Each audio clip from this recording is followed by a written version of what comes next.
Hello everyone and welcome to a follow-up video of the Tillamook video that I made a few weeks ago. Yeah, there was unfortunately a little bit of a delay. I had to replace an air conditioning machine and this delayed everything. But anyway, I'm back now and I want to tie up loose ends, at least as far as I can, because, well, it's not the last video about this Intel Pentium mobile chip. If you haven't seen my previous videos, here is a short recap.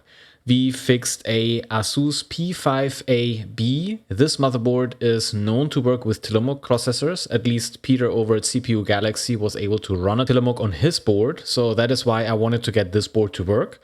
But unfortunately, we found out that the I/O voltage on this board is set to 3.5 volts. And that, for me, was just too high. So we continued to modify the VRM for this board to get it down to around 3 volts. We're still overvolting the Tillamook, but it is no longer as bad as it was when it was the stock configuration. Yeah, and then we tried the Tillamook. And first, it didn't work. Only after adding a small jumper wire did the board post, but I could only get it to work at a frontside bus of 66 MHz.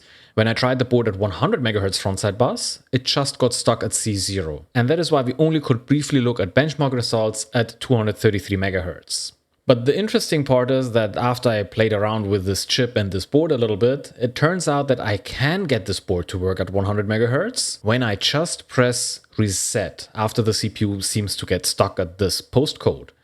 So after that, the board was rock solid. There was absolutely no issue whatsoever. And I don't believe that is related to the VRM mod that I put on this board, because I increased the voltage again to 3.3 volts for other CPUs that I wanted to compare to the Tillamook. And at 3.3 volts, it did exactly the same thing. And after pressing reset, it worked. So I thought this might be a BIOS issue. Unfortunately, my board was already at the latest version. There was only another version out there, which was a beta BIOS, and I didn't want to use it. So I thought maybe I can use BIOS Patcher, which enables a lot of extra features, injects more information about other CPUs. Like for instance, this is very well known for making boards compatible to K6-2 Plus and K6-III Plus CPUs. But I had a very odd problem with BIOS Patcher. It told me that it patched the BIOS, but I never could activate it. So basically BIOS Patcher wasn't able to patch the BIOS for this specific board. And I really tried many things and I couldn't get it to work.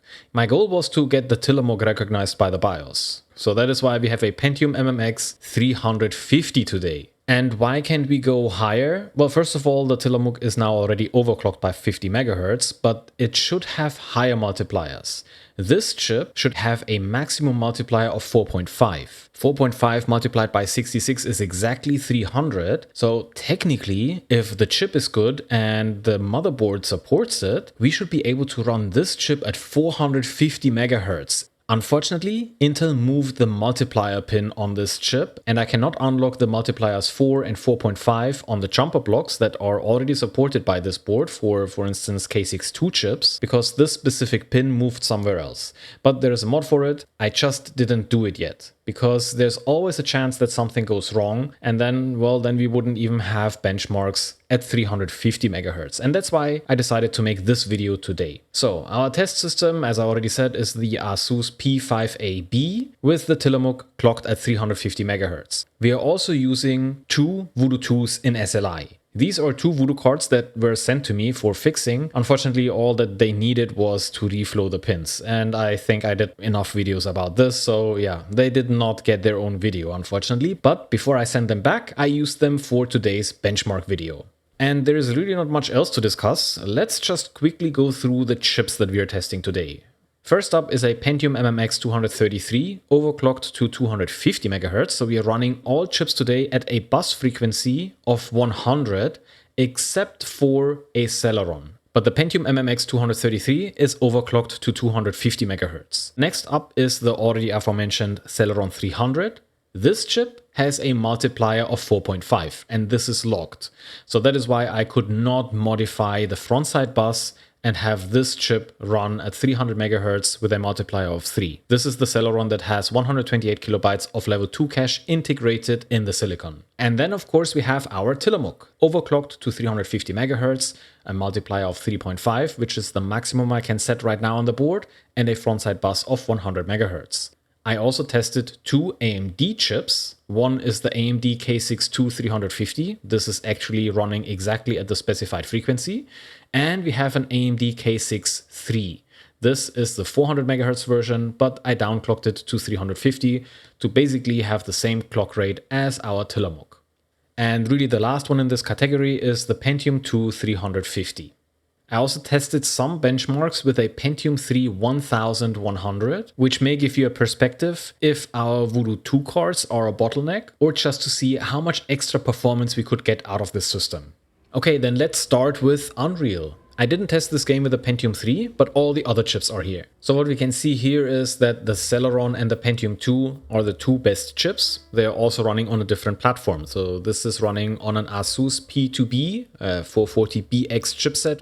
So this could be the reason why they are performing so much better. It's just a newer platform, but all the others are socket 7 chips. And our Tillamook didn't do that bad. It did actually perform quite good against the K6-2, but the Pentium MMX 250 also did quite well. There are only 5 frames per second difference between the two, and then there are another 5 frames per second difference between the Tillamook and the K6-III at 350 MHz. So the K6-III most likely benefits from the onboard level 2 cache, which the Tillamook doesn't have. The Tillamook needs to access the level 2 cache on the motherboard. Then let's move on to Quake II, and Quake II I tested in 3 different resolutions, and the performance advantage of Intel chips here is most likely due to the better FPU, the floating point unit.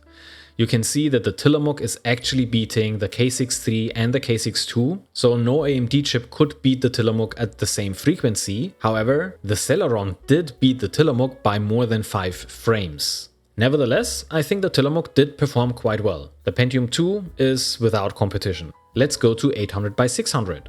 And here we see a very similar picture, but the AMD chips slowly catch up. The Celeron 300 still outperforms all other chips but the Pentium II. And very interesting, the Pentium MMX 250 is almost as fast as the AMD K6-2 350. And bear in mind there are 100 MHz in between those two chips. The Pentium MMX 250 is only clocked at 250 MHz. This stronger floating point unit really helps the Pentium chips. Now we are at 1024 by 768, and here we can see that the scores are now closer together. The Tillamook and the Celeron are almost identical now. There's almost no difference anymore between those two chips. So I'm not 100% sure what's happening here, but I have a feeling that we are saturating our Voodoo 2 SLI setup. But I'm not sure. Let me know in the comments if you have a different opinion about this. So yeah, the Tillamook and the Celeron are almost identical in this case. They both beat the AMD chips, but not by much. Yeah, and the Pentium MMX 250 is still holding up with the AMD competition at 100 MHz lower clock frequency. Let's have a look at some synthetic benchmarks. 3D Mark 99. And here we can see the first time that the AMD chips clearly beat the Tillamook.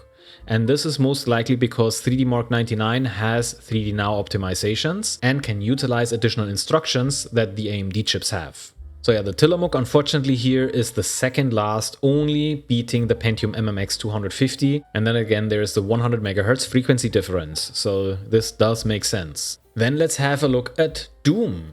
And this was really interesting.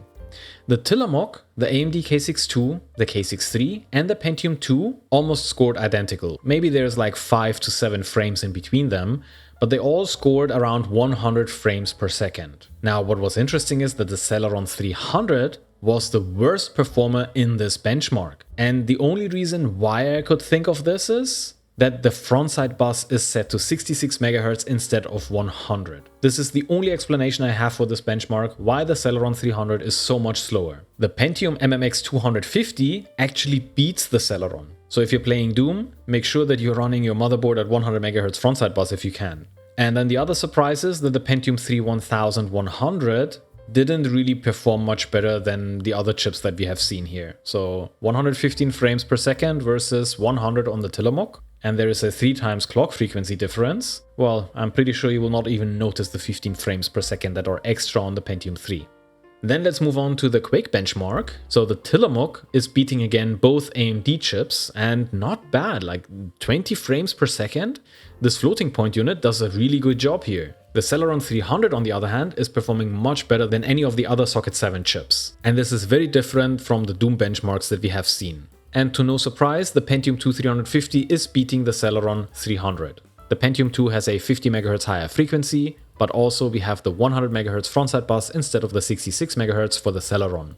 And here's the final benchmark for today, SpeedSys. The Pentium II, the AMD K6-3 and the K6-2 all score identical. They're all around 400 points. The next best chip is the Celeron 300 at 350 points, followed by the Tillamook with a discount of another 100 points at 256 points, and the Pentium MMX 250 is the slowest one at 189 points.